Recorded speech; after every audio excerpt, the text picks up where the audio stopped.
नमस्कार। तो स्वागत आप सभी का पीवीएस न्यूज हिंदी पर।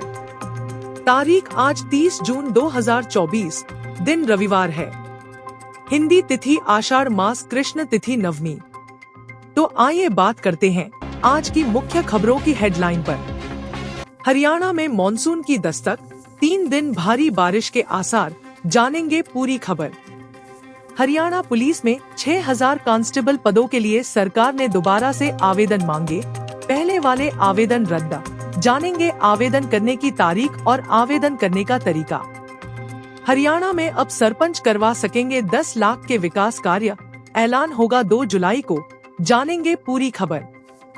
हरियाणा के शिक्षा विभाग में बड़ा घोटाला, 4 लाख विद्यार्थियों के हुए फर्जी दाखिले। विपक्ष का कोई विजन नहीं। हरियाणा में तीसरी बार बनेगी बीजेपी की सरकार, बोले शिक्षा मंत्री धर्मेंद्र प्रधान। जानेंगे पूरी खबर। हरियाणा में करीब 59,000 पदों की नौकरी पर मंडरा रहा है बड़ा खतरा। चयनित अभ्यर्थियों हुए परेशान, इसमें हमारी क्या गलती है, बोले चयनित अभ्यर्थी। जानेंगे पूरी खबर। मिशन हरियाणा पर अमित शाह ने पहली ही बैठक में सीएम नायब सैनी को लेकर किया बड़ा ऐलान। जानेंगे पूरी खबर। सोने में आने वाला है तेजी का वंडर, जल्द 1 लाख रुपए तोला पहुंच सकते हैं दाम। क्या है इसके पीछे वजह, जानेंगे पूरी खबर। अनु रानी ने भाला फेंक में जीता स्वर्ण पदक। यूजीसी नेट जून परीक्षा में बड़ा बदलाव, पेन पेपर मोड में नहीं होगा एग्जाम। जानेंगे कब होगी परीक्षा। भारतीय महिला टीम ने टेस्ट क्रिकेट में बनाया सबसे बड़ा स्कोर, ऑस्ट्रेलिया का रिकॉर्ड तोड़ा। एनडीआरएफ जवानों को 40% की दर से मिलेगा जोखिम और कठिनाई भत्ता, अमित शाह ने दी जानकारी। जानेंगे पूरी खबर। चलिए अब खबरें विस्तार से। उससे पहले अगर आपने अभी तक वीडियो को लाइक नहीं किया है तो लाइक कर दीजिए और चैनल को सब्सक्राइब कर दीजिए। हरियाणा में शुक्रवार को मानसून की एंट्री हो चुकी है और आज यह हरियाणा, चंडीगढ़ और पंजाब में पूरी तरह से कवर होगा। मौसम विभाग ने तीनों ही जगहों पर 1 जुलाई तक भारी बारिश का अलर्ट जारी किया हुआ है। जी हां, हरियाणा में आखिर मॉनसून की एंट्री हो गई है। कल मॉनसून ने हरियाणा के दक्षिण और उत्तरी हिस्से से दस्तक दी। गुरुग्राम में मॉनसून के पहले ही दिन 100.5 mm और मेवात में 125 mm बारिश हुई, जो कि एक रिकॉर्ड है। इतना ही नहीं, पंचकूला में भी 5 mm बारिश हुई। आज की बात करें तो मॉनसून पूरे हरियाणा को कवर कर लेगा। अगले 3 दिनों तक विभाग का कहना है कि भारी बारिश होगी। चलिए बात करते हैं अगली हेडलाइन पर। हरियाणा पुलिस विभाग ने नौकरी पाने की चाह रखने वाले युवाओं के लिए सुनहरा मौका दिया है। हरियाणा कर्मचारी चयन आयोग HSSC की ओर से ग्रुप सी कांस्टेबल के 6000 रिक्त पदों पर निकाली गई भर्ती के लिए आवेदन पुनः शुरू कर दिए गए हैं।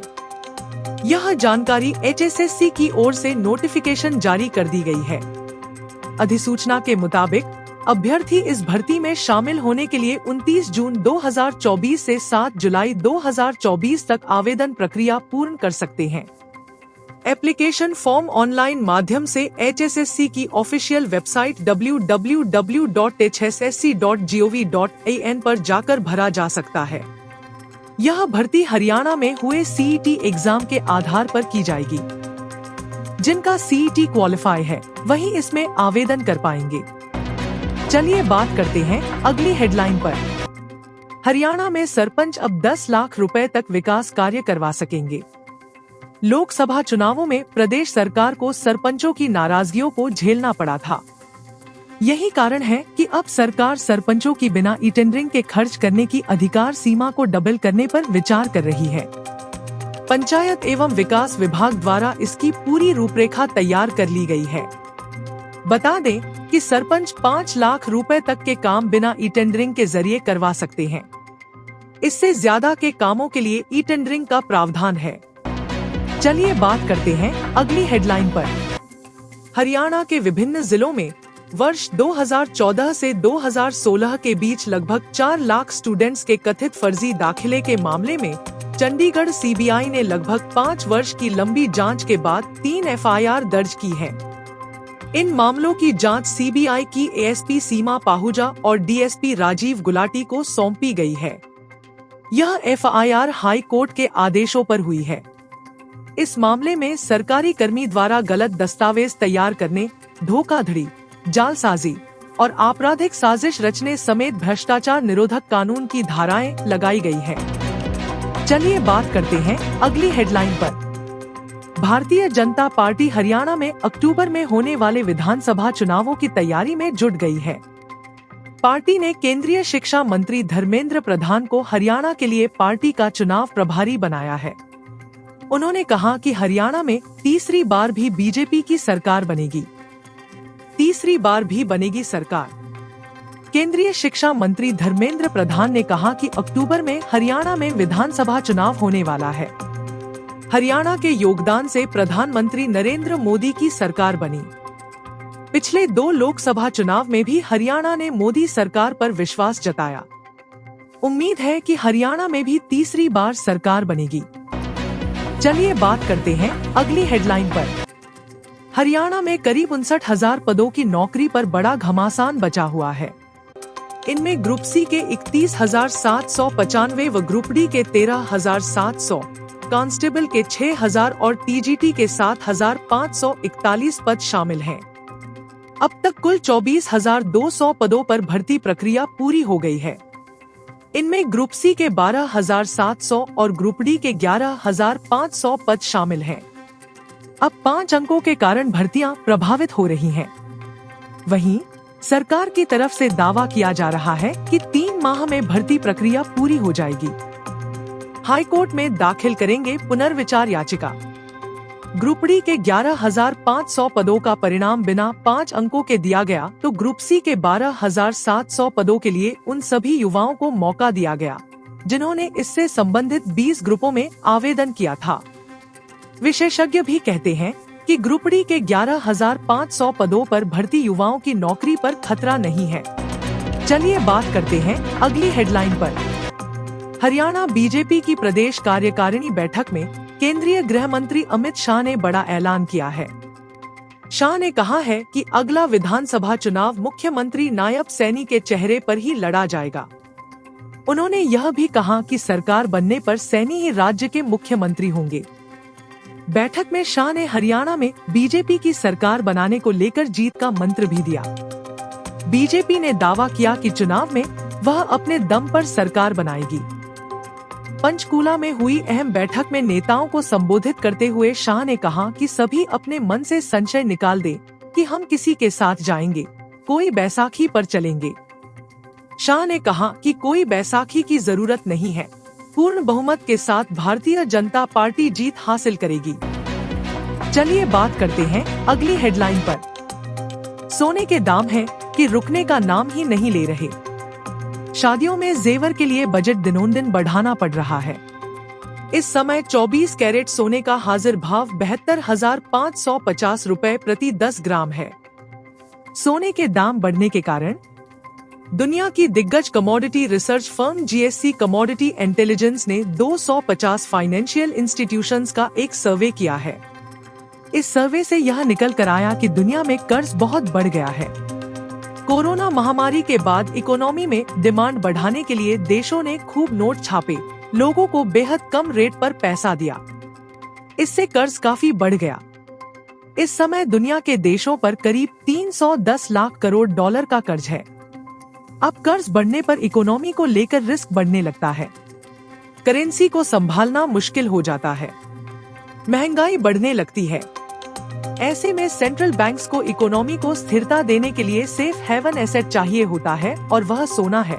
तो दुनिया के केंद्रीय बैंक जमकर सोना खरीद रहे हैं। चलिए बात करते हैं अगली हेडलाइन पर। एशियाई खेलों की चैंपियन अन्नू रानी ने national interstate senior athletics championship 2024 में यहां महिलाओं की भाला फेंक स्पर्धा में स्वर्ण पदक जीता। राष्ट्रमंडल खेलों की कांस्य पदक विजेता अन्नू रानी ने पोडियम पर शीर्ष स्थान हासिल करने के लिए अपने तीसरे प्रयास में 57.70 मीटर का सर्वश्रेष्ठ थ्रो किया। 31 वर्षीय खिलाड़ी के नाम 63.82 मीटर का राष्ट्रीय रिकॉर्ड भी दर्ज है। जिसे उन्होंने साल 2022 में जमशेदपुर में अपने नाम किया था। इंटरस्टेट मीट 30 जून को विंडो बंद होने से पहले भारतीय एथलीट के लिए पेरिस 2024 ओलंपिक के लिए अंतिम क्वालिफाइंग इवेंट है। चलिए बात करते हैं अगली हेडलाइन पर। यूजीसी नेट जून परीक्षा में बड़ा बदलाव, पेन पेपर मोड में नहीं होगा एग्जाम, जानेंगे कब होगी परीक्षा। नेशनल टेस्टिंग एजेंसी (एनटीए) ने नेट जून परीक्षा की नई तारीखों का ऐलान कर दिया है। परीक्षा अगस्त में आयोजित की जाएगी। इसके साथ ही परीक्षा के मोड में भी एक महत्वपूर्ण बदलाव किया गया है। कथित पेपर लीक या गड़बड़ियों के शक में शिक्षा मंत्रालय ने इसे आयोजित होने के अगले दिन ही कैंसिल कर दिया था। 21 अगस्त से 4 सितंबर 2024 के बीच होगी परीक्षा। यूजीसी नेट री एग्जाम 21 अगस्त से 4 सितंबर 2024 के बीच होगा।